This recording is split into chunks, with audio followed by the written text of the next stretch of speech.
할렐루야, 여러분 반갑습니다. 오늘 예배 가운데에도 하나님의 크신 은혜가 여러분들의 삶 가운데 거하시게 되기를 주님의 이름으로 축복합니다. 우리는 계속해서 주일마다 출애굽기 여정을 이어나가고 있습니다. 이제 34장으로 들어갔고요. 이제 출애굽기가 얼마 남지 않았습니다. 이제 곧 끝나가게 됐는데 우리 지난주 말씀을 좀 기억하면서 복습하도록 하겠습니다. 여러분, 지난주는 내가 친히 가리라 라는 말씀 제목으로 여러분들과 함께 말씀을 나누었습니다. 지난주 말씀을 좀 기억해보면 모세는 습관에 따라서 이스라엘 진영에서 좀 멀리 떨어진 회막으로 나가서 하나님을 구하고 그곳에서 예배했던 것을 여러분들이 기억하실 겁니다. 그곳은 모세만 나갈 수 있을 뿐만 아니라 여호와를 앙마하는 자들이라면 누구든지 나아갈 수 있는 특별한 장소였다는 것입니다. 그렇게 모세가 회막으로 나아갔을 때 이스라엘 진영에 있었던 사람들은 아무거나 하지 않고 자신의 삶 가운데 그저 하고 싶었던 일들을 했던 것이 아니라 모세가 어떻게 하는가를 굉장히 집중하면서 모두가 숨죽이면서 그곳에서 서서 모세를 지켜바라보고 있었다라는 겁니다. 왜 그렇게 서 있을 수밖에 없었던가 봤더니 모세가 회막에 들어갔을 때 회막에 뭐가 임했죠? 하늘에서 구름 기둥이 머리 위에서부터 아래로까지 임했기 때문이라는 겁니다. 그래서 모두가 이스라엘 진영에서 서서 두렵고 떨리는 마음으로 모세를 이렇게 멀리감치 보고 있었던 것이죠. 그리고 모세는 바로 그곳에서 회막에서 하나님과 깊은 대화를 이제 하게 됩니다. 그리고 이제 모든 사람들은 이스라엘 진영의 문 앞에, 장막 앞에 서서 거기서 하나님을 바라보고 예배하는 장면이 우리가 보게 됩니다. 그리고 이제 모세는 마치 하나님과 친구처럼 친근하게 대화를 하고 대면에서 하나님과 있었다라는 것까지 우리가 살펴봤고요. 그리고 대화가 끝나자 모세는 다시 진영으로 돌아가고 그 진영을 남아서 누가 지켰습니까? 모세의 수종이었던 여호수아가 그곳에 남아서 그곳을 지켰던 것을 우리가 좀 살펴봤습니다. 모세가 하나님과의 대화 가운데에 하나님 앞에 구체적으로 부탁하고 기도했던 것이 하나 있습니다. 그게 뭐냐면 하나님, 우리에게 하나님께서 누가 우리와 함께 하실지에 대해서 알려주시지 않으셨습니다. 뭐 천사가 갈지 아니면 구름 기둥이 갈지 알려주시지 않았기 때문에 우리에게 누구를 보낼지 알려달라라고 모세가 얘기하죠. 그러면서 모세가 하나님 앞에 네 가지 갈망에 대해서 얘기했습니다. 첫 번째 뭐였죠? 방향의 갈망이었고, 두 번째는 관계의 갈망, 세 번째는 확신의 갈망, 네 번째는 소속의 갈망까지 우리가 살펴본 바가 있습니다. 이렇게 하나님 앞에 갈망에 대해서 쭉 모세가 얘기하더니 하나님께서 뭐라고 말씀하십니까? 내가 친히 갈 거야 라고 완벽하게 그 모든 갈망에 대해서 해결해 주시게 됩니다. 그리고 하나님의 선한 것을 모세의 앞으로 지나가게 하실 것과 그리고 여호와의 이름을 모세에게 선포해 주실 것이라고 말씀하시면서 모세를 반석 위에 살짝 감추고 그 틈으로 뭘 보게 하시죠? 하나님의 등을 살짝 보게 해주시면서 여호와의 영광을 이제 경험하는 놀라운 축복을 이제 모세가 누리게 됩니다. 왜 얼굴을 보지 못했습니까? 모세가 얼굴 보면 뭐하기 때문이죠? 죽기 때문이라는 겁니다. 그러면서 우리가 말씀을 이제 끝으로 해서 이제 성막의 위치의 변동에 대해서 좀 살펴봤습니다. 가장 먼저 어디에 있었죠? 회막 있었죠? 이제 모세의 진영 바깥으로, 이스라엘 진영 바깥에 있었고 그 진영 바깥에 있던 회막이 어디로 옵니까? 진영 한가운데 들어오고, 그리고 나중에 신약시대로 넘어가면 장막이 스스로 되어주셔서 이 땅 가운데 오신 예수 그리스도로 확장되는 것을 이제 볼 수가 있습니다. 그리고 이제 우리가 하나님의 얼굴을 누구를 통해서 볼 수 있는 거죠? 예수 그리스도를 통해서 볼 수 있습니다. 왜 그렇습니까? 예수님의 얼굴 가운데 뭐가 있기 때문입니까? 하나님의 영광을 아는 빛이 예수님의 얼굴 가운데 있기 때문에 우리는 누구든지 이제 예수님을 통해서 하나님의 영광을 볼 수 있게 되는 것이죠. 그렇다면 이제 우리는 더욱더 예수님을 통해서 하나님과 뭐 해야 됩니까? 친밀한 예배를 드려야 됩니다. 누구보다 하나님 앞에 더 가까이 나아가야 되고, 이스라엘 진영의 사람들이 장막 문 앞에 서서 멀리서 예배 드리는 것이 아니라 누구보다 가까이서 하나님 앞에 예배 드리기 시작해야 하는 것이죠. 바로 이것이 우리에게 주어진 새 길이었고 새로운 소망이 되었던 것입니다.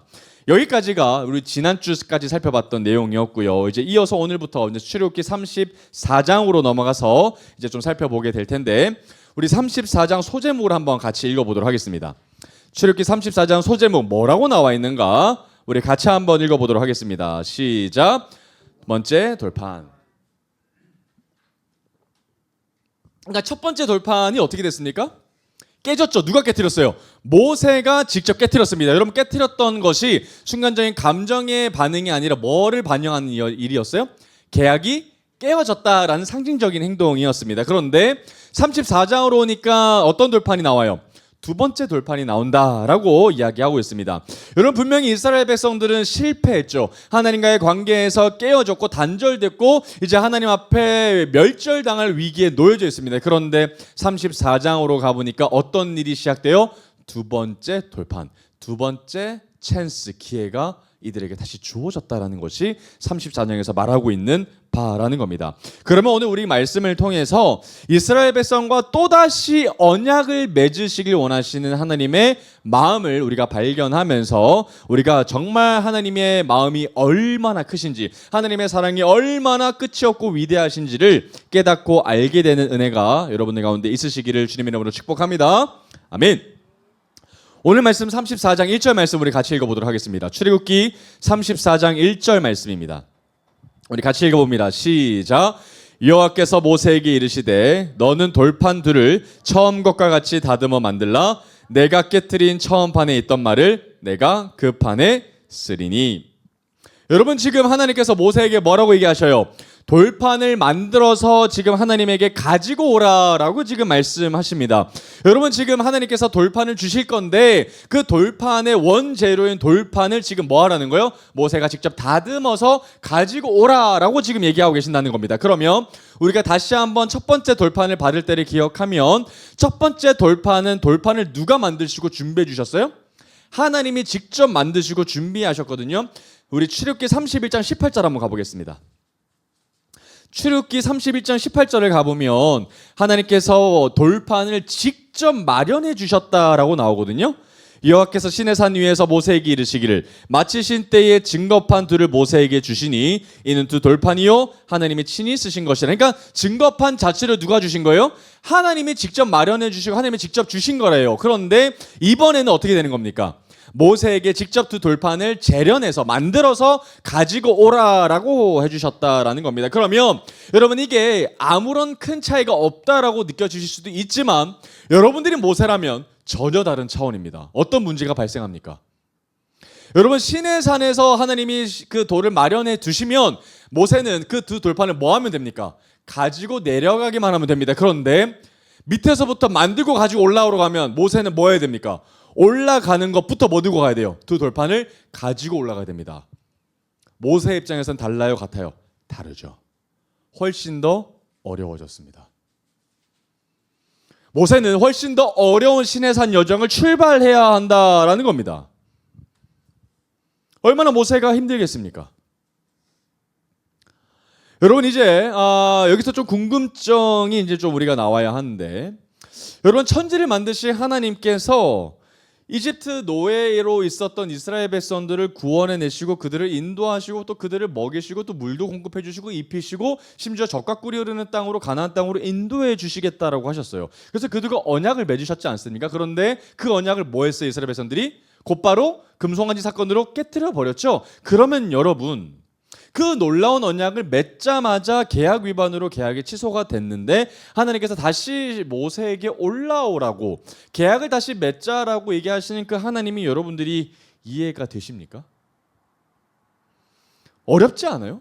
그러면 계약 위반에 대한 책임은 오로지 누가 가지고 있습니까? 오롯이 이스라엘 백성들이 가지고 있지 않습니까? 그러니까 여러분, 부동산 계약을 할 때 여러분, 쌍방으로 우리가 서로 신뢰관계에서 계약을 맺는데 일방이 너무나도 사기를 쳐서 계약이 위반이 됐습니다. 그런데 다시 그 다음날 계약 취소가 된 당사자가 다시 그 사람하고 계약을 맺으려고 하는 사람이 누가 있겠습니까?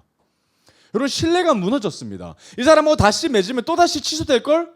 걱정하고 염려하고 또 그렇게 될 겁니다. 그러면 그 사람하고 계약하면 됩니까? 안 됩니까? 안 되죠. 그런데 하나님이 그 신뢰가 없는 그들과 다시 뭐 하길 원하시는 거예요? 또다시 언약을 맺길 원하신다는 거예요. 이해가 되지 않습니다. 왜 그렇게 하려고 하시는 걸까요? 여러분, 이것이 오늘 우리 말씀 가운데, 오늘 설교 가운데 여러분들이 푸셔야 할, 우리가 함께 풀어야 할 대질문입니다. 여러분, 정말 상종하기도 싫은 사람들이거든요. 어떠한 신뢰도 없는 사람들, 정말 관계가 단절되어져서 이제 하나님이 그들과 어떠한 언약도 맺으실 수 없을 것 같은 사람들인데도 불구하고 하나님이 그들과 다시 뭐 하길 원하신다는 거예요? 다시 한 번 더 언약을 맺으시길 원하신다는 겁니다. 결코 신뢰할 수 없는 그들과 또다시 왜 그러면 하나님은 언약을 맺으시는가? 또다시 그들이 실패하실 것을 하나님은 미리 알고 계심에도 불구하고 왜 하나님은 그들과 다시 언약을 맺으시길 원하시는가라는 질문을 오늘가 말씀을 통해서 풀기를 원합니다. 그리고 어떻게 하나님이 이 모든 일들을 가능하게 하시는가에 대해서 우리가 풀어야 하는 것이죠. 계속해서 우리가 이 대질문을 통해서 정말 오늘 말씀의 핵심을 우리가 발견하게 되기를 간절히 소망합니다. 자, 그러면 이제 말씀을 조금 더 깊이 들어가면서 이 질문에 대한 답을 신마리를 점점 찾아가 보도록 하죠. 우리 34장 2절 말씀 한번 보겠습니다. 34장 2절 말씀 우리 같이 한번 읽어봅니다. 시작. 아침까지 준비하고 아침에 시내산에 올라와 산 꼭대기에서 내게 보이되. 지금 하나님께서는 모세에게 이른 아침부터 준비하라고 하십니다. 여러분, 지금 아침부터 일찍 일어나서 아침부터 시내산에 올라가러 가는 표현은 하나님이 모세에게 굉장히 중요한 무엇인가를 하려고 하시는 의미를 우리가 볼 수 있습니다. 그러니까 굉장히 부지런하게 잠을 깨워서 모세는 아침부터 돌을 마련하고 시내산에서 올라가야 할 겁니다. 시내산 꼭대기에서 하나님을 만나겠다고 하셨으니 시내산 중턱에서 포기할 수도 없고 오직 꼭대기까지 시내산에 들고 올라가야 됩니다. 여러분, 모세는 이미 나이가 많이 들기 시작합니다. 두 돌판을 이고 시내산에 올라가는 게 얼마나 힘든 여정입니까? 2000m 되는 그 시내산 꼭대기에 올라가는 것은 결코 쉬운 일이 아니겠죠. 그런데 모세가 그럼에도 불구하고 그 여정을 갈 수 있는 이유가 무엇 때문이죠? 하나님이 그곳 가운데서 만나시겠다고 하셨기 때문입니다.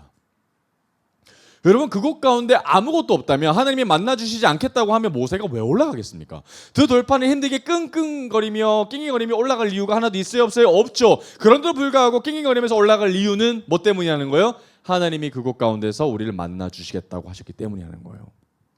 다시 하나님께서 절대로 신뢰할 수 없는 그들과 언약을 맺으시겠다고 해주셨기 때문에 그들은 다시 모세를 통해서 하나님을 만나러 가게 되는 여정을 출발하게 된다는 겁니다. 이제 3절 한번 보겠습니다. 출애굽기 34장 3절 말씀입니다. 우리 같이 한번 읽어보겠습니다. 시작.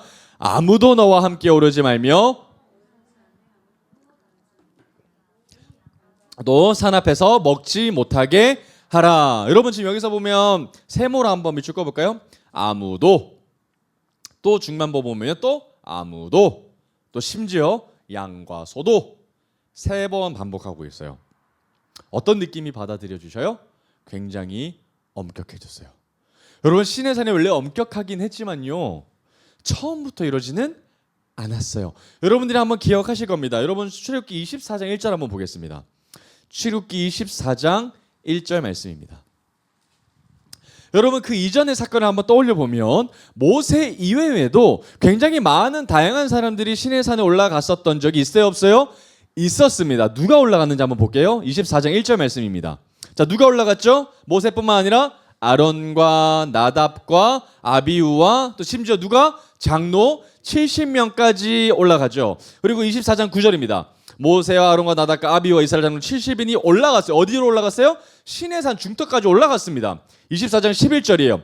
심지어 그들은 시내산에 올라가서 하나님이 이스라엘 자손들의 존귀한 자들에게 손을 대지 아니하셨고 그들은 하나님을 뵙고 먹고 마셨기까지 했습니다. 그러니까 시내산에 그들은 올라가서 하나님을 뵙고 먹고 마시기까지 했습니다. 그들이 시내산에 올라갔지만 죽지 않았던 이유는 뭐 때문이라 나옵니까? 하나님이 그들을 치시지 않았기 때문이라는 거예요. 하나님이 그들을 용서하셨고 시내산에 들어올 수 있도록 하나님이 허락하셨기 때문에 많은 사람들이 모세와 함께 더불어 시내산 중턱까지 올라갔었던 적이 있습니다. 그런데 이번에는 어때요?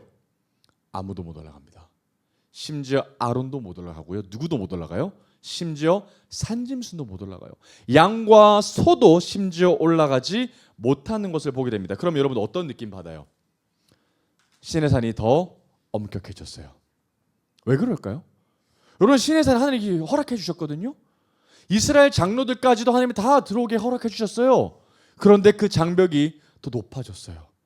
아무도 못 올라오게 하나님이 시내산의 규정을 더 강화하셨어요. 뭐 때문일까요?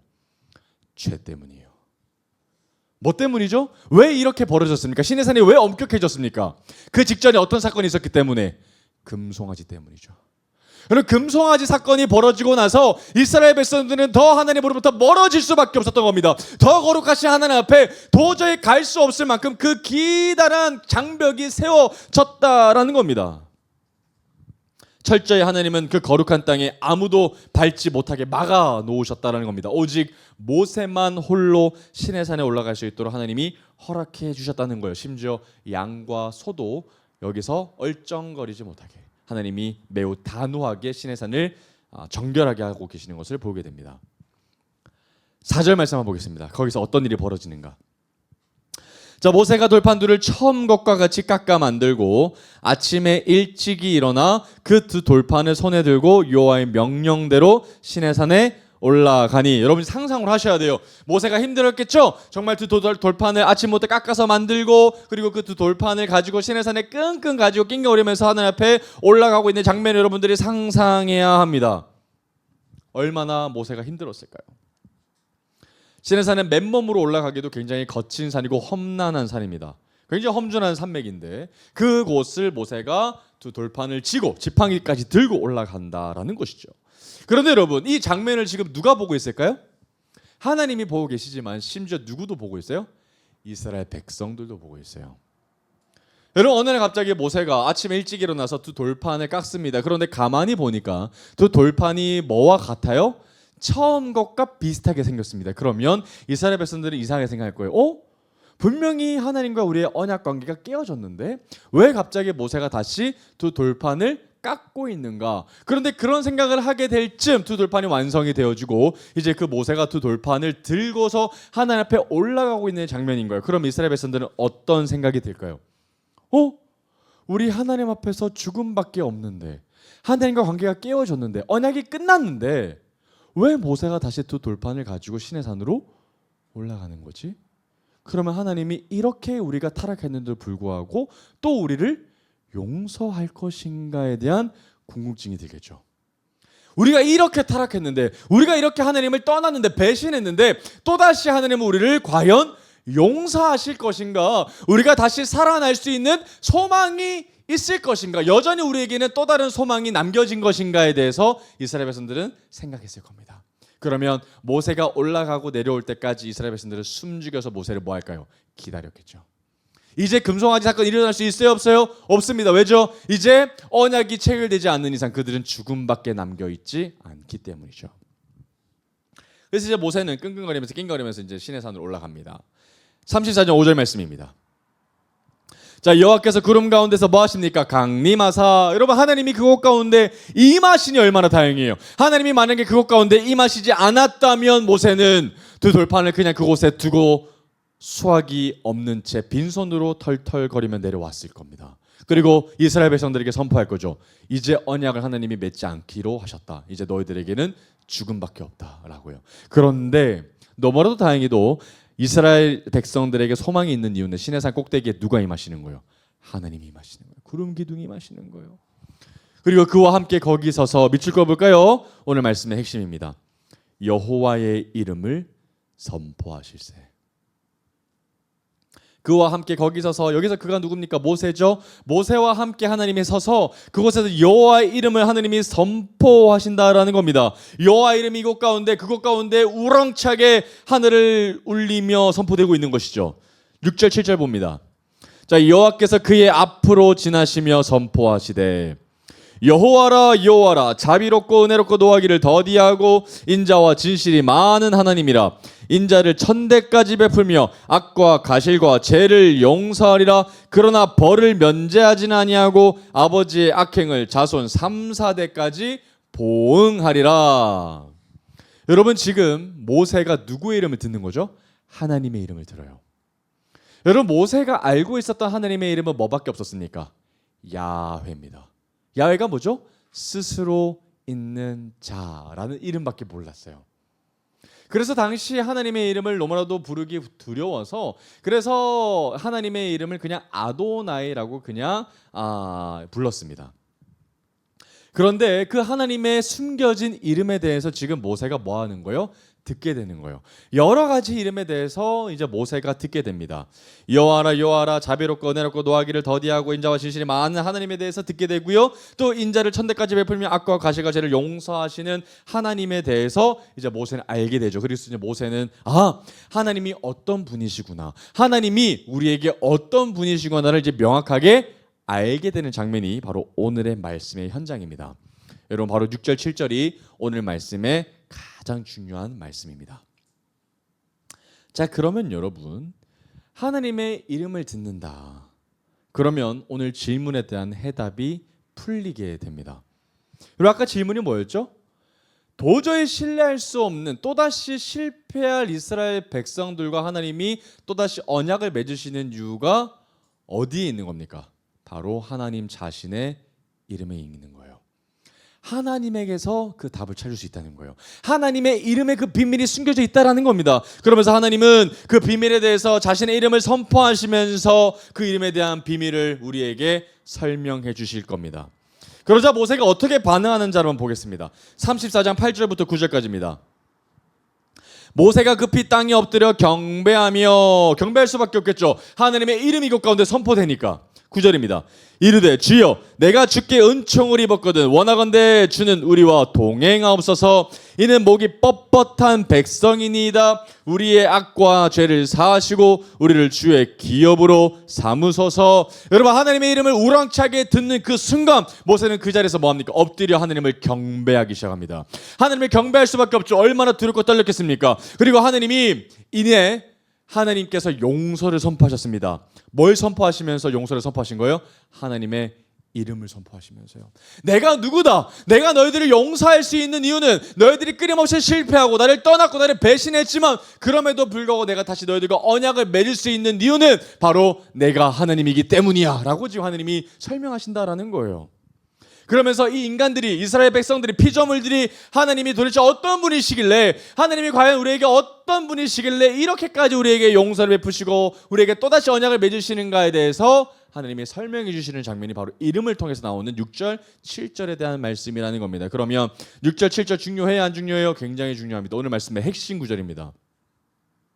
그러면서 모세는 하나님 앞에 간절히 부탁합니다. 뭘 부탁합니까? 하나님 우리를 떠나지 말고 뭐 해달라는 거예요? 동행해달라는 거예요. 여러분 끊임없이 모세가 하나님 앞에 부탁하는 것 하나 뭡니까? 가나안 땅에 인도해달라는 얘기가 아니에요. 우리에게 풍성한 삶을 허락해달라는 게 아닙니다. 오직 우리와 뭐 해달라고요? 함께 해달라고, 동행해달라고 끝까지 모세가 하나님의 바짓가랑이에 붙잡고 늘어지는 것을 우리가 보게 되지요. 우리 혼자 내보내지 말고 꼭 함께 가달라라고 지금 부탁하고 있습니다.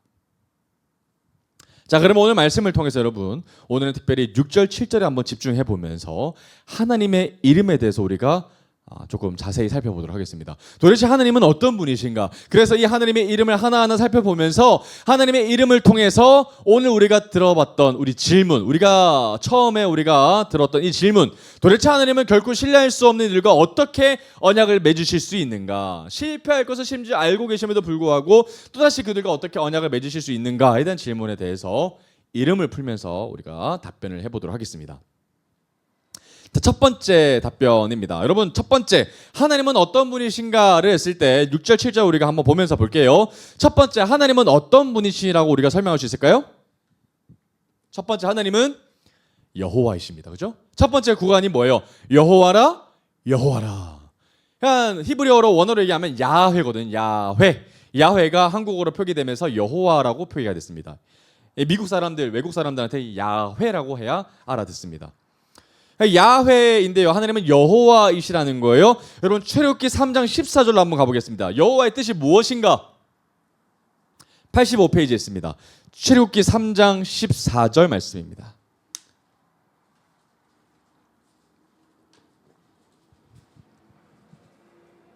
출애굽기 3장 14절. 출애굽기 3장 14절입니다. 우리 같이 한번 읽어보겠습니다. 시작.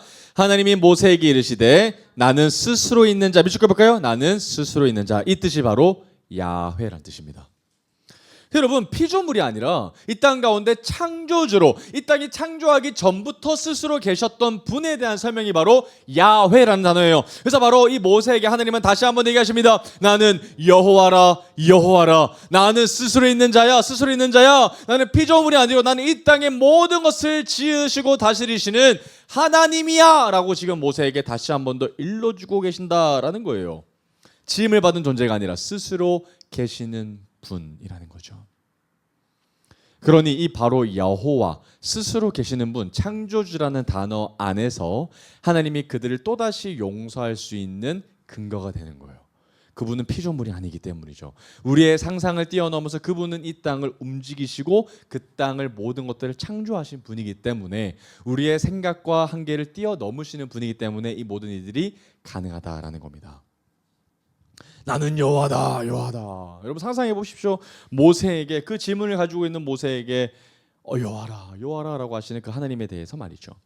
두 번째입니다. 여러분 두 번째는 하나님은 어떤 분이셔요? 하나님은 자비로우신 분이라고 나옵니다. 그래서 단어가 이렇게 나오죠. 자비롭고라는 단어로 나오는데 하나님은 자비로우시다라는 겁니다. 여러분 자비롭다의 히브리어 원어를 보면 라훔이라는 단어를 쓰고 있습니다. 여러분 이 라훔이라는 단어의 이 원래 쓰는 의미를 우리가 한번 보면요.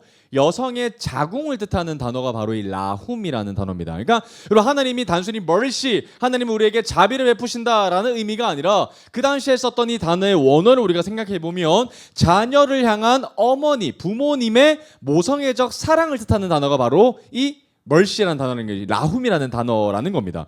그렇다면 여러분 이 단어를 뭐하고 비교할 수 있냐면 여러분 법정에서 이 판사가 그 사람에게 무죄를 선고했을 때 그 냉철한 판단과 이성을 따져서 그 사람이 진짜 잘못한 것이 없기 때문에 내가 무죄를 선언한다라는 굉장히 차가운 용서가 아니라 우리에게 잘못을 저질렀지만 우리가 잘못을 했지만 그럼에도 불구하고 부모의 사랑으로 자녀를 품는 자비가 바로 여기서 쓰는 라훔이라는 단어예요. 여러분 이 단어는 굉장한 힘이 있는 단어죠. 그래서 여러분 이 단어, 이 라훔이라는 단어는 성경에서 긍휼이라는 단어랑도 굉장히 많이 함께 사용되어집니다. 단순히 차가운 무죄의 판결을 뜻하는 단어가 아니라 죄인을 끝까지 품어내는 부모의 사랑이 바로 이 라훔이라는 거예요. 그래서 이스라엘 백성들이 너무나도 타락했고 절대로 용서할 수 없지만 하나님께서 이들을 용서하실 수 있는 사랑은 어떤 사랑이기 때문이라는 겁니까? 부모의 사랑이라는 거예요. 끝까지 품어내는 하나님 안에 그 자궁 안에 들어가는 놀라운 그 따뜻한 사랑이 바로 그들이 받는 사랑이라는 단어라는 겁니다. 긍휼, 하나님께서 우리에게 사랑을 베푸신다. 그리고 말씀 한번 찾아보겠습니다. 이사야 49장 15절 말씀입니다. 이 단어가 어디에서 동일하게 쓰여졌는가? 이사야 49장 15절, 자 1029페이지에 있습니다. 이사야 49장 15절, 구약성경 1029페이지에 있습니다.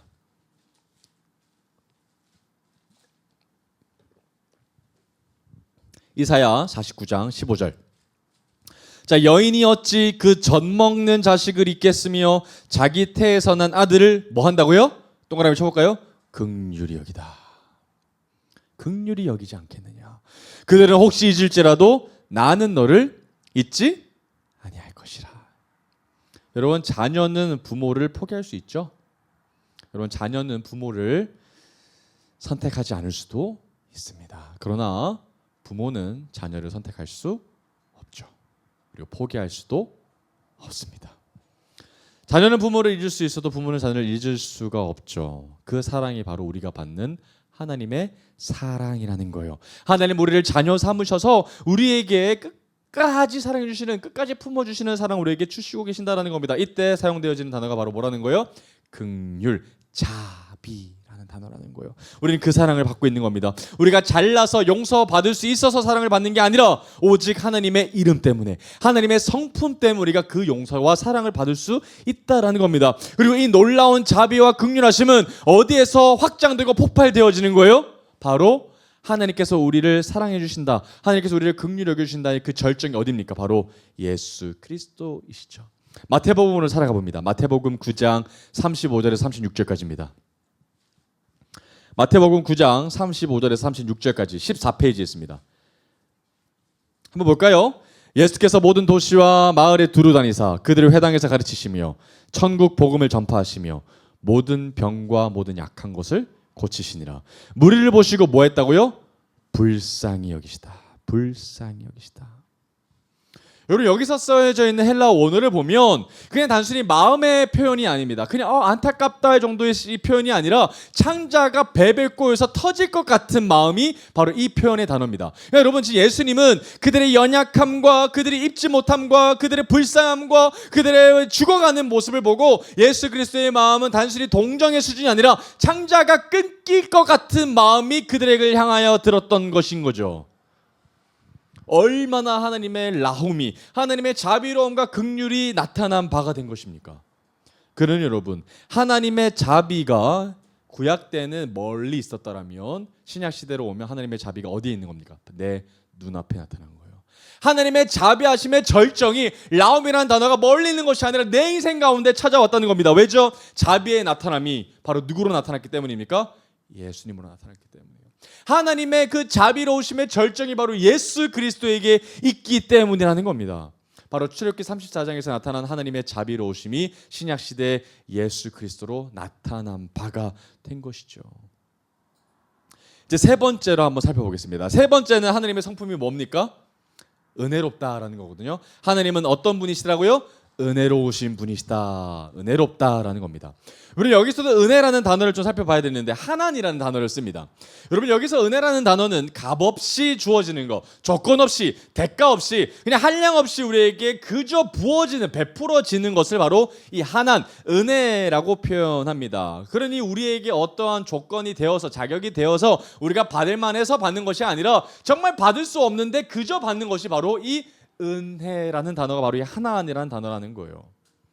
그래서 여러분 그 조금 전까지 금송아지 사건을 통해서 철저히 언약에 실패했지만 그들에게 다시 하나님께서 언약을 베풀어 주셨던 이유가 바로 뭐 때문이라는 겁니까? 하나님께서 그냥 부어주시는 은혜 때문이라는 거예요. 얼마나 감사한지요. 실패한 자에게 또다시 하나님께서 기회를 주시는 하나님의 놀라운 은혜의 이름 하나님이라는 거예요.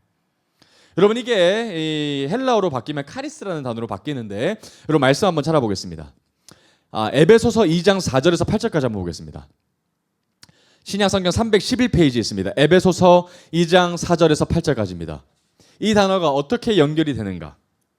에베소서 2장 4절에서 8절까지입니다.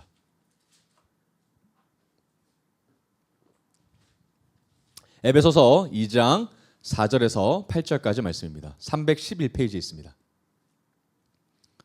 자, 몇 가지 여러분들이 눈에 보이는 단어가 나올 겁니다. 첫 번째 뭐죠? 4절에 긍휼 보이죠. 긍휼. 여러분 이게 다르게 보이셔야 돼요. 하나님의 이름 때문이거든요. 긍휼이 풍성하신 하나님 우리를 사랑하신 그 큰 사랑을 인하여 허물로 죽은 우리를 그리스도와 함께 살리셨고 너희는 뭐로? 은혜로 구원을 받았다는 거예요. 여기서 쓰여있던 단어가 바로 카리스라는 단어입니다. 은혜. 하나님이라는 단어가 카리스로 바뀌었다는 거거든요. 6절입니다. 또 함께 일으키사 그리스도 예수 안에서 함께 하늘에 앉히시니 이는 그리스도 예수 안에서 우리에게 뭐 하심으로? 자비라는 단어, 라홈이라는 단어가 나오죠. 자비하심으로써 그 은혜, 카리스, 은혜의 지극히 풍성함을 오는 여러 세대에 나타내려 하심이라. 8절 너희는 그 뭐에 의하여서? 카리스, 은혜에 의하여 믿음으로 말미암아 뭐 받았어요? 구원을 받았다. 그러니까 여러분 이 땅 가운데 우리가 구원을 받을 수 있게 된 것도 누구 때문에 하는 겁니까? 예수 그리스도의 은혜 때문에 하는 거예요. 하나님이 이 땅 가운데 우리를 너무 한한 은혜를 주셔서 우리에게 카리스, 은혜까지 연결되셔서 그분이 은혜의 절정을 우리에게 뭐 주신 거예요? 구원으로 주셨다라는 것이 바로 이 표현이 하는 겁니다. 그러면 하나님의 은혜의 절정이 누구로 나타난 바가 된 거예요? 예수 그리스도로 나타난 바가 된 거예요. 하나님의 이름의 절정이 바로 하나님의 아들 예수 그리스도로 향해 있다는 것을 오늘 발견하게 된다는 겁니다. 말씀 한번 더 찾아보겠습니다. 요한복음 1장 16절 17절까지입니다. 여러분 사도 요한이 예수 그리스도의 복음을 증거하기 위해서 요한복음 1장을 얼마나 고민하면서 시작했겠습니까? 그러니 예수 그리스도를 생각했을 때 이 은혜가 어떻게 표현되어졌는가? 하나님의 아들이시 이 땅 가운데 오셨던 그 예수 그리스도를 표현했던 단어가 어떻게 표현되는지 한번 보겠습니다. 요한복음 1장 16절 17절입니다. 자, 뭐라고 표현돼요? 우리가 다 그의 충만한 데서 받으니 어떻게 표현합니까? 은혜 위에 은혜로라. 그러니까 은혜 가지고는 설명 안 되는 거예요. 은혜보다 더 놀라운 은혜라는 거예요. 은혜보다 더 고차원적인 은혜가 바로 누구라는 거예요? 예수 그리스도라는 거예요. 하나님의 은혜 정도의 수준이 아니라 하나님의 은혜의 폭발이 바로 예수 그리스도라는 거죠. 그러면서 17절입니다. 율법은 모세로 말미암아 주어진 것이요 은혜와 진리는 예수 그리스도로 말미암아 왔다라고 나옵니다. 여러분 한번 읽어볼까요? 은혜와 진리. 은혜가 어디로부터 온 겁니까? 예수 그리스도로부터 왔다는 거예요. 하나님의 은혜의 절정이 누구로부터 왔다는 거예요? 예수 그리스도로부터 왔다는 겁니다. 그럼 하나님의 은혜의 방향은 어디로 있는 겁니까? 예수님에게 있는 거예요. 하나님이 우리에게 은혜 주신다는 걸 누구를 통해서 확인할 수 있는 거예요? 예수님을 통해서 볼 수 있는 거예요. 우리는 이미 은혜를 받은 자입니다. 할렐루야. 네 번째 봅니다. 그럼 하나님의 또 다른 하나님의 이름이 어떤 것일까? 자, 뭡니까? 하나님의 이름? 노하기를 더디하는 분이시다. 하나님은 노하기를 더디하시는 분이시다라는 단어입니다. 여러분 여기서 원어를 보면 원어가 참 재밌는데 에렉 아파임이라는 단어를 히브리어로 씁니다. 근데 이게 어떤 표현이냐면 코가 길다라는 의미를 가지고 있어요. 그러니까 코가 길다라는 이 의미를 번역가들이 성서 번역할 때 하나님께서 노하기를 더디하신다, 참으신다라는 번역으로 표현한 겁니다. 그러니까 원어는 노하기를 더디한다는 의미가 아니라 코가 길다라는 의미를 가지고 있는데 코가 길다라는 의미가 왜 어떤 의미냐를 봤을 때 여러분들 유대인들이 그 당시에 고대 근동사회에서 사람을 잘 봤던 겁니다. 그랬는데 사람이 분노할 때 코가 뜨거워진다라고 생각했던 거예요. 여러분들 씩씩거리면 어떻게 됩니까? 뜨거운 바람이 콧김을 타고 나오죠? 이 표현인 겁니다. 그래서 사람이 너무 이렇게 화가 나면 콧김에서 뜨거운 바람이 나오니까 코가 길다고 생각했던 거예요. 누가? 하나님이요. 그러니까 하나님이 여러분 코가 길면 그 콧김이 뜨거워져도 콧구멍이 기니까 오면서 식는다는 거예요. 그래서 하나님은 쉽게 화를 내시는 분이 아니라 그 콧김이 정말 차고 넘쳐야 뭐 하시는 분이라는 거예요? 성을 그제서야 내시는 분이라는 뜻이 바로 여기서 표현되어져 있는 에렉 아파임이라는 단어의 원어의 뜻입니다. 여러분 재밌죠? 여러분 당시에 유대인이 이렇게 표현했던 하나님은 피노키오죠. 코가 길다. 거짓말 잘하시는 분이 아니라 하나님은 코가 길어서 길이길이 참으시는 중에 우리에게 끊임없이 용서를 하시는 분이시다라는 단어의 뜻이 여기 있다는 겁니다. 그런데 여기서 여러분 핵심은 뭐냐면 참으신다라는 거예요. 코가 없다라는 표현이 아니죠. 여러분 길이길이 참으시는 중이라면 우리에게 계속 끊임없이 뭐 하시는 거예요? 기회를 주시는 거예요. 그렇죠? 여러분 우리 부모님에게도 마찬가지입니다. 여러분 어릴 때 부모님이 계속 참습니다. 그 아빠가 결국 참기 전에 마지막 경고를 합니다. 뭐라 그럽니까? 마지막이야.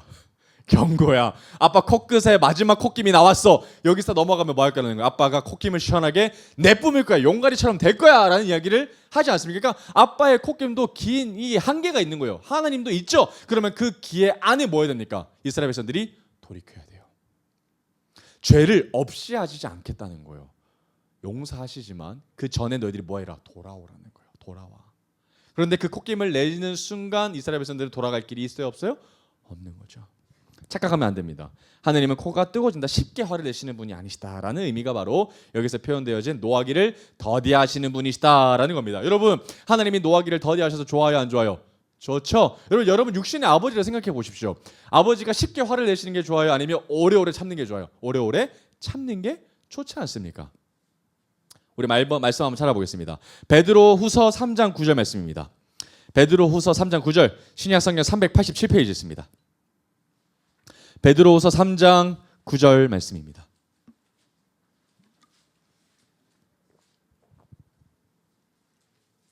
베드로후서 3장 9절 말씀입니다.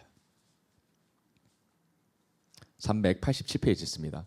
우리 같이 한번 베드로후서 3장 9절 말씀을 읽어보도록 하겠습니다. 시작.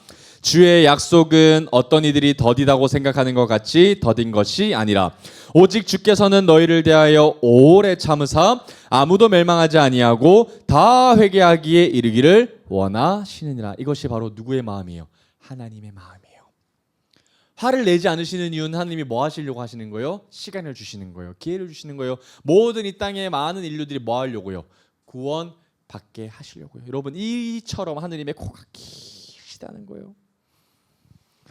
그런데 그 하나님의 노하기를 더디하는 이 놀라운 하나님의 이름이 절정이 누구로 나타났을까요? 예수 그리스도이십니다. 여러분 상상 한번 해보십시오. 여러분 이 땅 가운데 가장 많이 화를 내셔야 되는 분이 누구실까요? 화내도 아무 말 못할 것, 화내기에 충분할 분은 바로 예수님 아닙니까? 여러분 저는 예수님만큼 화를 내실 분이 없다고 생각합니다.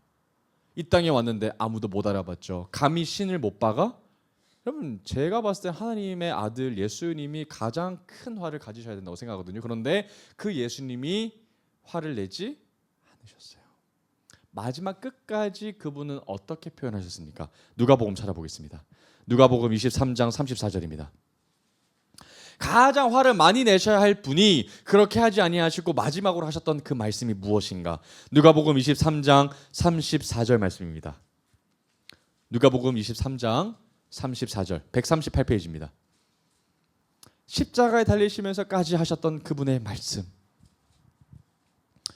이에 예수께서 이르시되 아버지 저들을 뭐 해달라고 하시는 거예요? 용서해 주십시오. 누구보다도 화를 내셔야 할 분이, 화를 내도 아무도 뭐라 할 수 없는 그분이 화를 내지 아니하시고 오히려 도리어 뭐 하셨다는 거예요? 용서함을 베푸셨다는 거예요.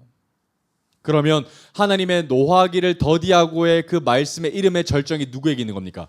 예수님에게 있는 거예요. 할렐루야. 여러분, 그런 예수님이 얼마나 좋으셔요. 끝까지 나를 인내하시고 끝까지 나를 기다려주시고, 하나님 앞에 우리가 하나님을 보지 못하는 일이 있을지라도 하나님은 우리를 포기하지 않으시고 끝까지 우리를 바라보시는 그 예수 그리스도 얼마나 좋습니까? 오늘 5번째입니다. 다시 출애굽기로 돌아가서 이제 하나님은 어떤 분이시라고 나와요? 하나님은 인자가 많으신 분이라고 나옵니다. 인자가 많다. 여기서 인자라는 단어는 여러분들 한 번쯤은 들어보셨을 거예요. 헤세드라는 단어입니다. 헤세드. 여러분, 헤세드라는 단어는 이제 번역하기가 조금 어렵습니다. 왜냐하면 성경에서 헤세드라는 단어가 여러 가지 용례가 있기 때문이에요. 그래서 뭐 은혜를 상징하기도 하고요, 또 인자함, 뭐 자비로움, 뭐 사랑함, 여러 가지 단어로 이 헤세드라는 단어가 혼용되어서 사용이 되어집니다.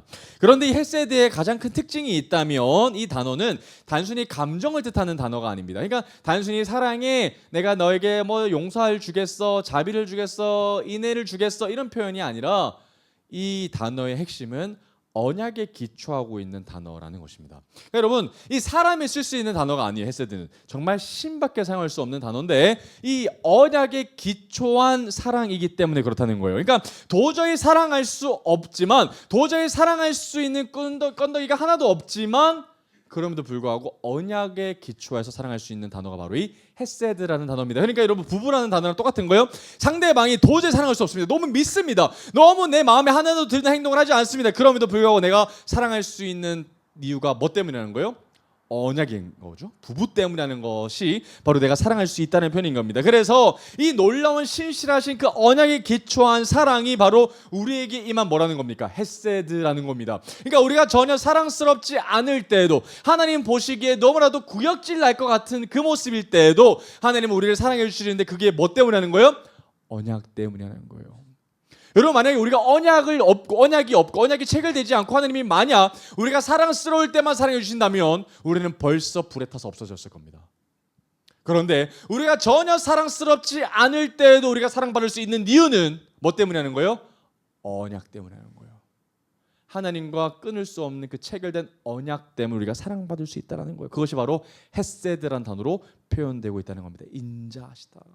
얼마나 그분이 인애하시고 은혜롭고 자비로우시며 인애로우신가. 그 단어가 바로 헤세드라는 단어입니다. 인자하심. 여러분, 시편 말씀 한번 찾아보겠습니다. 시편 136편으로 한번 찾아가 볼까요? 902페이지에 있습니다.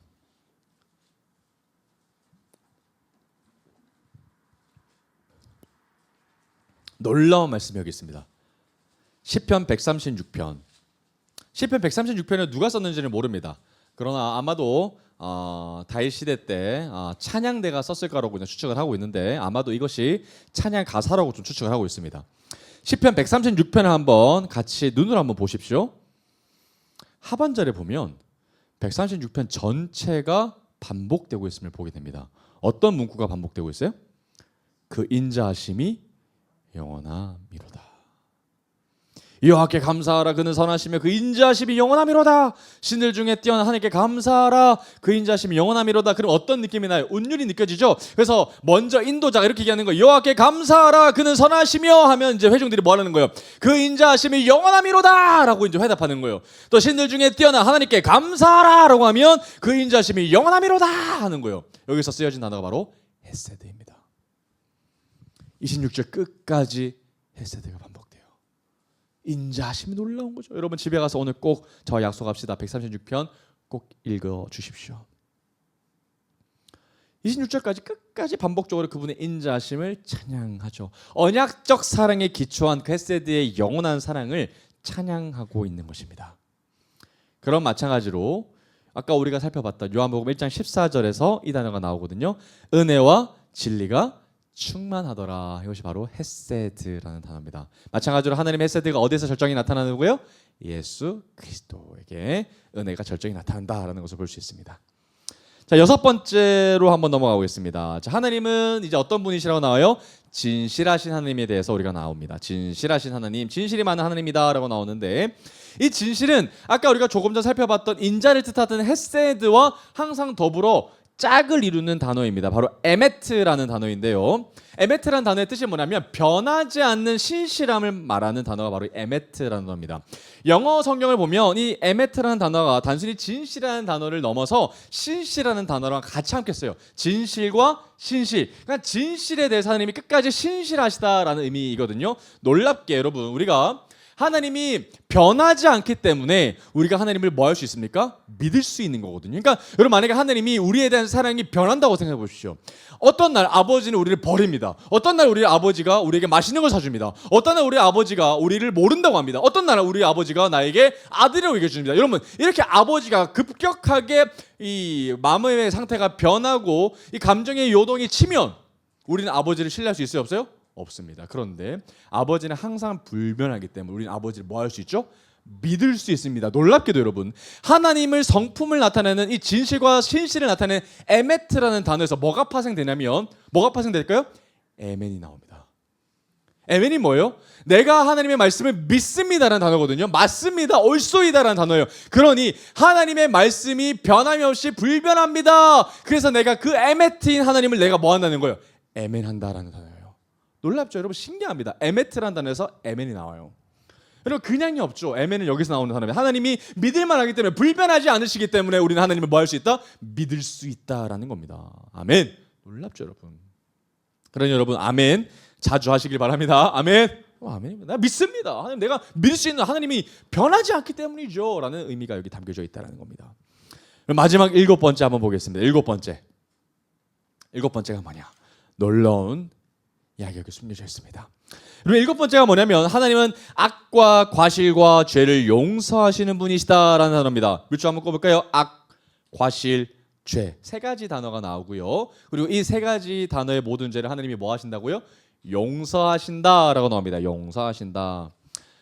여러분, 이제 느껴지십니까? 하나님이 이러한 모든 것들 때문에 하나님은 우리에게 신뢰를 주실 수 없지만, 그럼에도 불구하고 우리가 뭐 주실 수 있다는 거예요? 또다시 언약을 주실 수 있다는 겁니다. 우리가 잘나서가 아니라 하나님의 성품에 기초해서, 하나님의 이름에 기초해서 우리에게 다시 언약을 주실 수 있다는 것을 우리가 보게 됩니다. 근데 여러분, 여기서 보면 용서라는 단어가 히브리어로 나사라는 단어인데, 나사라는 단어가 뭐냐면 없애다라는 단어가 아니라 짐을 들다라는 표현이 있어요. 들어올리다. 그러니까 하나님 우리의 죄를 용서한다는 단어의 의미가 뭐냐면, 우리의 죄의 무게를 하나님이 위로부터 뭐 하신다는 거예요? 들어 올리신다는 거예요. 그래서 이 단어의 확장된 표현이 뭐냐면 옮기다는 까지 있습니다. 그러면 이 죄를 들어서 어디인가로 옮기다는 단어가 뭐예요? 용서라는 단어예요. 나사라는 단어입니다. 그러니까 짊어지다, 들어올리다, 옮겨가다라는 거예요. 그러면 하나님께서 우리를 용서하실 때라는 이 단어는, 용서가 단순히 죄가 없어지는 것이 아니라 죄를 들어서 누군가에게로 뭐 하는 거예요? 옮기는 거예요. 이게 나사란데, 여러분, 나사가 얼마나 그래서 은혜의 단어인지요. 여러분, 하나님께서 우리의 죄의 무게를 들어 올리셔서 누구에게로 옮기셨어요? 자신의 아들에게로 옮기신 바가 된 거예요. 이게 복음이죠 여러분. 그래서 공의의 하나님이신 거예요. 나사. 하나님께서 자신의 아들에게로 죄를 전가하셨다는 단어가 바로 용서라는 단어인 거예요. 없이 여긴 것이 아니라 우리의 절대로 우리가 스스로 질 수 없는 그 죄의 무게를 하나님의 아들에게, 자신에게로 옮기셨다라는 단어가 된다라는 겁니다. 그럼 여기서 말하는 구체적인 악과 과실과 죄를 한번 우리가 좀 살펴보도록 하겠습니다. 자, 먼저 악인데요. 여러분, 지금 여기 화면 보시면 화살과 그리고 관역판이 나와 있는 것을 좀 보게 될 겁니다. 좋은 비유인데요. 첫 번째 한번 보겠습니다. 먼저 악을 한번 보겠습니다. 악. 그리고 악이라는 단어의 원어를 보면 아원 아니면 아본이라는 단어를 이제 표현을 하고 있는데, 이게 뭐냐면 삐뚤어짐이에요. 그래서 여기 보면 화살을 보면 화살이 뭐예요? 삐뚤어져 있어요. 왜곡되어 있어요. 그러면 아무리 내가 화살을 쏴도 관역이 꽂혀요, 안 꽂혀요? 절대로 꽂히지 않습니다. 빗나가게 되어 있죠. 이 단어가 바로 악입니다. 이게 악이 어떤 의미로 느껴지냐면 죄성이에요. 그러니까 우리 죄성은 끊임없이 하나님이 원하시는 관역판에 갈 수 없는 상태를 바로 이 악이라고 표현합니다. 죄의 근원, 죄의 아주 내면적인 상태, 불량한 상태, 굽은 상태라는 것이 바로 이 악의 기원이라는 단어거든요. 아원이라는 단어입니다. 자, 두 번째, 이 과실을 뜻하는 단어가 뭐냐면 이 페샤라는 단어인데요. 이 페샤는 아주 강력한 단어입니다. 어떤 단어냐면 반역이라는 뜻이에요. 쿠데타, 거역, 하나님의 뜻을 거절하다, 왕에게 반역해서 쿠데타를 저지르다라는 느낌의 단어가 바로 이 과실을 뜻하는 페샤라는 단어거든요. 여러분, 페샤의 행위가 아까 어디서 일어난 거죠? 그러면 금송아지 사건이 바로 페샤라는 단어였습니다. 하나님을 뭐했다? 반역하다라는 거예요. 반역, 과실이라는 단어예요. 그러니까 아원, 이 죄의 근원, 죄성이 기초가 돼서 페샤가 나오는 거죠. 하나님을 반역하는 행동이 나옵니다. 그러면 마지막으로 죄라는 단어가 뭐냐면 이 죄는 하타 또는 하마르티아라고도 표현하는데 이 하타라는 단어의 원어를 보면 관역에서 화살이 빗나가는 것을 말합니다. 그러니까 핵심은 뭐냐면 하나님이 원하시는 곳에 거하지 못하는 것이 바로 다 죄라는 거예요. 하나님께서 원하시는 것을 하지 못함, 하나님께서 원하시는 그 기준에서 벗어남이 다 죄라는 겁니다. 하나님이 거하시는 곳에 함께하지 못함이 바로 죄라면 실패한 것, 관역에서 벗어난 것, 비껴나간 것이 바로 이 죄의 하타라고 볼 수 있는 것이죠. 이렇게 세 가지로 화살로 볼 수가 있습니다. 그럼 여러분, 우리의 왜곡됨이라는 뜻하는 아원, 우리의 죄성, 또 우리의 반역, 페샤, 또 우리의 실패와 우리의 연약한 과정의 빗나감을 뜻하는 하타, 죄를 말하는 하타, 이렇게 세 가지를 볼 수 있는데 이 세 가지 모두를 하나님 뭐 하셨다는 거예요? 나사하셨다는 거예요. 용서하셨다는 거예요. 우리는 이렇게 하나님 앞에 기준에 절대로 도달할 수 없는 연약함을 가졌는데 그 모든 연약함을 하나님이 뭐 하셨다는 거예요? 용서하셨다는 거예요. 오히려 그 모든 죄를 누구에게 전가하셨다는 거예요? 하나님의 아들이신 예수에게 전가하셨다라는 단어가 되는 겁니다. 놀라운 단어죠. 자, 이사야 말씀 보겠습니다. 이사야 53장 5절부터 6절까지입니다. 이사야 53장 5절에서 6절. 구약성경 1033페이지에 있습니다.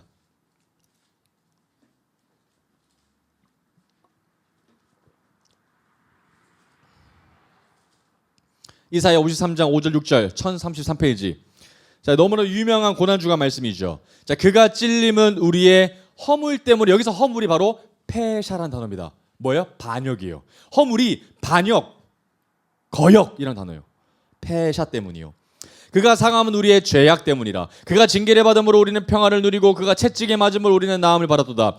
우리는 다 양 같아서 그릇 행하여 각기 제 길로 갔거늘 여호와께서는 우리 모두의 죄악을 그에게 담당하시거든. 이게 죄악이 뭐냐면 여기서 나오는 아원, 죄성이에요. 죄의 근원, 구분, 왜곡됨이라는 단어가 바로 이 죄입니다. 우리의 모두의 죄악을 누구에게 담당시켰다고요? 우리의 죄성을 누구에게 담당시켰다고요?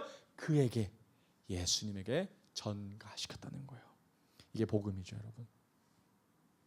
그렇다면 하나님 우리를 용서하신 것만이 아니라 우리를 죄 없다고 해주신 것뿐만 아니라 우리의 모든 죄를 대신 짊어지셨고 책임지셨다라는 겁니다. 그럼 여러분, 다시 질문으로 돌아왔어요. 어떻게 하나님은 결코 신뢰할 수 없는 그들과 다시 언약을 맺으시는 겁니까? 뭐 때문인 거예요? 하나님의 이름 때문이에요. 그럼 하나님의 이름 때문에 그 모든 일들이 가능하다라는 겁니다. 여호와라 여호와라 자비롭고 은혜롭고 노하기를 더디하고 인자와 진실이 많은 하나님이라. 인자를 천대까지 베풀며 악과 과실과 죄를 용서하리라. 그래서 여러분, 그분은 여호와이시기 때문에, 그분은 자비로우시기 때문에, 그분은 은혜로우시기 때문에, 또 노하기를 더디하시기 때문에, 인자가 많으시기 때문에, 진실이 많으시기 때문에, 인자를 천대까지 베푸시기 때문에, 그분이 우리의 악과 과실과 죄를 용서하시기 때문에 그 모든 일들이 뭐하다는 거예요? 가능하다라는 겁니다. 그래서 이 모든 일들은 정확하게 예수님에게로 연결되어 있는 것이죠. 하나님의 이름의 절정이 누구에게로 연결되어 있는 거예요? 예수님에게로 귀결되고 있는 겁니다. 하나님의 이름의 나타남이, 하나님의 이름의 절정이, 하나님의 이름의 폭발이 바로 신약시대의 하나님의 아들로 오신 예수 그리스도에게 이어져 있다는 겁니다. 하나님의 자비로움의 절정이 예수님이고요, 하나님의 은혜의 나타남이 예수님이고요, 하나님의 노하기를 더디하는 그 성품이 하나님의 절정의 마음이라는 겁니다. 용서하심의 증거가 예수님이고요, 인자와 진실이 많으신 하나님의 현현이 예수님이고, 악과 가시과 죄를 용서하시는 분이 하나님의 어린 양으로 오신 예수 그리스도시라는 겁니다. 그래서 하나님의 이름은 정확히 누구로 향하고 있다고요? 바로 예수님에게로 향해 있다는 겁니다. 이게 오늘 여러분 말씀의 결론이에요. 하나님의 이름, 모세에게 알려주셨던 하나님의 이름에 그들을 당시에 용서해 주시겠다는 비밀이 담겨져 있는 것이죠. 그들을 다시 하나님께서 품어주시고 그들과 다시 언약을 맺어주시겠다고 하셨던 그 모든 비밀이 누구에게 담겨져 있는 거예요? 하나님의 이름에 담겨져 있고요. 하나님의 이름의 절정은 어디에게 연결되어 있다는 거예요? 예수님에게로 연결되어 있다는 것이 오늘 말씀의 핵심이라는 거예요. 그러면 여러분, 우리에게 뭐가 있기 때문에 하나님에게 나갈 수 있는 겁니까? 예수님이 있기 때문에 나갈 수 있는 거예요. 십자가 때문에 나갈 수 있는 거예요. 여러분, 우리에게 예수 그리스도의 이름이 있기 때문에 하나님 앞에 나아갈 수 있고 하나님과 관계를 회복할 수 있고 그것을 누릴 수 있고 하나님과 더욱더 친밀하게 예배를 드릴 수 있게 된 것이라는 거예요. 그러면 이제 우리에게 남은 것은 단 하나의 이름밖에 없는 겁니다. 뭐밖에 없어요? 예수의 이름밖에 없습니다. 여러분, 우리가 평생토록 자랑해야 될 거 뭐밖에 없을까요? 예수의 이름밖에 없습니다. 오직 여러분 예수의 이름만 자랑해야 하는 거예요. 예수의 이름만 있으면 되는 겁니다. 여러분, 마지막 말씀이에요. 갈라디아서 6장 14절 말씀입니다. 신약성경 309페이지에 있어요. 갈라디아서 6장 14절 말씀입니다. 화면에 나와 있죠. 상반절만 같이 읽어보겠습니다. 그러나 내게는 우리 주 예수 그리스도의 십자가 외에 결코 자랑할 것이 없다. 왜죠? 예수의 이름에 하나님의 이름이 담겨져 있고 하나님의 이름에 뭐가 담겨져 있기 때문에요? 우리를 향한 그분의 사랑이, 그분의 우리를 향한 너무나도 놀라운 은혜와 인자와 자비하심과 노하기를 더디함이 여기에 꼭 사랑이 담겨져 있기 때문에 우린 뭐만 붙들고 하는 겁니까? 예수의 이름만 붙들고 하는 겁니다. 예수의 이름만 있으면 충분한 겁니다. 예수의 이름만 있으면 우리의 인생이 족한 줄 믿습니다. 아멘. 그 사랑이 우리에게 이미 나타난 바 되었으니 이제 우리는 날마다 남은 삶 가운데 오직 예수의 이름만 증거하고 자랑하고 그 예수의 이름을 누리게 되는 저와 여러분들 되시기를 주님의 이름으로 축복합니다. 아멘.